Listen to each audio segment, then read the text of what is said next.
And the other thing, before Phil comes in, I've heard, and this could be just a stupid, vicious rumor, that they're going to film a sequel to The Godfather, and they're looking to Sidney Crosby to play the part of Marlon Brando.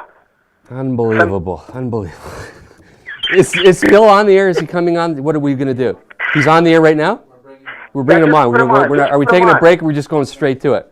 Go straight to it. We're going straight to it? Okay. Yeah. All right. Because I think that was a fucking great joke. I mean, that story right now with Sidney Crosby and the Mumps, and Bill, you can talk about this. It sounds like a rock band. It's Sidney Crosby and the Mumps. Baby, I love you. Baby, pass me that puck. Sidney Crosby and the Mumps. That's big. Is this for real, Sidney Crosby? Frank, how you managed to turn these things into your own little world is unbelievable. Sidney Crosby looking in the camera, like Marlon Brando saying, "I don't know what you guys are saying, but I don't got the mumps. Give this to Cabrazzi." Come on, the guy's got the mumps. He's got the mumps. 16% of those people who have the mumps, Frank, develop into meningitis. Yes, it's meningitis. The mumps. I had the mumps. Did you have the mumps when you were a kid, Billy? Yep. Had them all. Did you? Me too. One day I come home with the measles. Another day I came home with the chicken pox. Another day I came home, and it was great. Growing up in the late '60s, there was a lot of immigration, so everybody brought something to school other than a peanut butter and jam sandwich. I mean, we had lice. We had lice, and we had mumps. We had measles. We had. I got to tell you, my parents moved me from that school because every day I would come up with something brand new. And in those days, we all sat in the auditorium very close together, and everybody shared their lunch. So what has the NHL done? Every time there's an outbreak, and a couple of years ago there was a big outbreak in the NHL. So what do they do? Do they segregate people? Do they stop you from playing? Do they vaccinate everybody in the NHL to stop a massive outbreak? And by the way, is Phil Esposito here? We're trying to get him on right now. Okay, well, he's probably walking around the bathrobe beating Tabagol, giving everybody shit in Florida. What is the NHL doing? Well, what they've done is basically they're trying to get the word out that you should be, you should get the proper medication to prevent something like this from happening. But the bottom line is, Sidney Crosby isn't the first player to get it. There's been a raft of players beforehand, so now it's basically they're just hoping that it doesn't spread and become a bigger issue than it already is.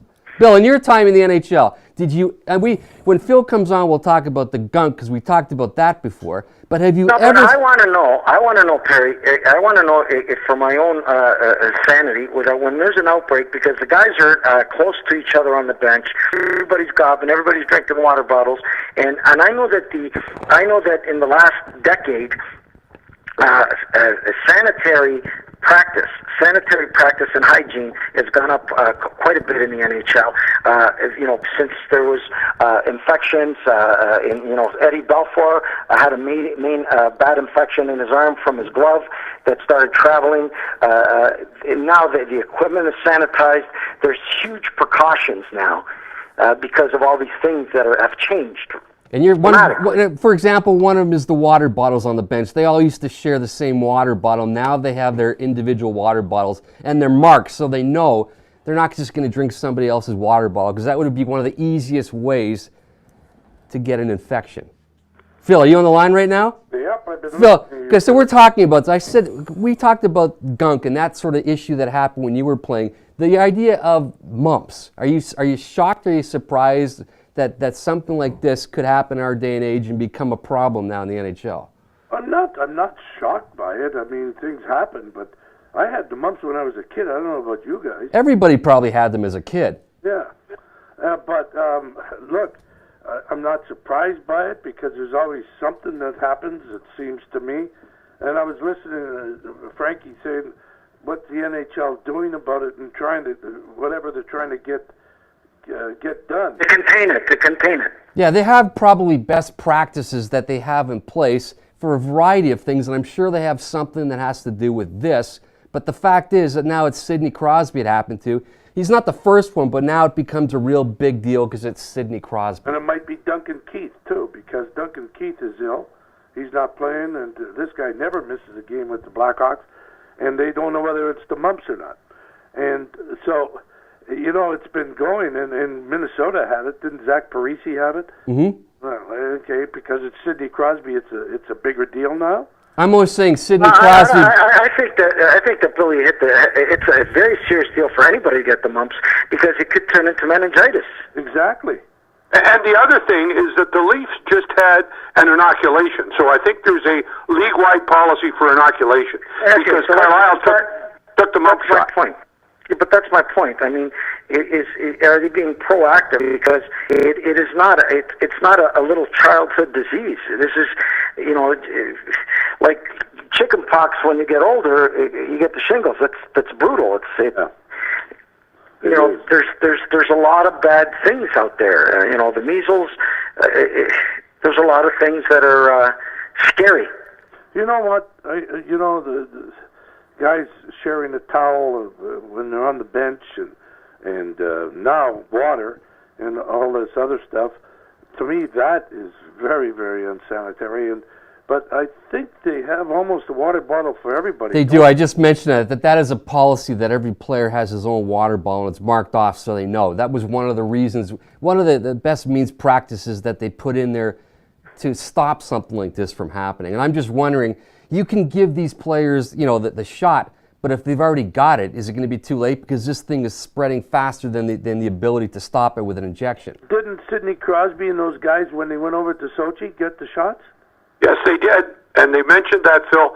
What they're saying is that Crosby may not have a body that has the antibodies to react to the shot. There you go. And so and there's nothing wrong with Sidney if that's the case. I mean, that's what's happening with the inoculation. It may or may not have a positive effect from the standpoint of preventing mumps. You can take as many shots as you want. If you don't have the antibodies to react with it, it's not going to work. So that's a factor that they have to build in. And if a guy who gets the shot gets the mumps, then they go to the antibodies excuse. Yeah, you're right. Well, I'm just telling you this, and Phil said the same thing. People tend to become comfortable around each other, and hygiene goes straight out the fucking window. And you know, I'm a germaphobe. There's no way you're going to take a swig out of my bottle. There's no way. If you're dying on the desert, you might as well pour it in your hands, my water, and drink it out of your hands, because you're not taking a swig of it. Frankie, think of all the broads you kissed. Oh yeah! Wow. But I'm just telling you that the NHL hygiene, right, and any professional sport has to be very, very strict, because it's easy to wipe a whole team off. You know, it's big money. It's a business. It's big money.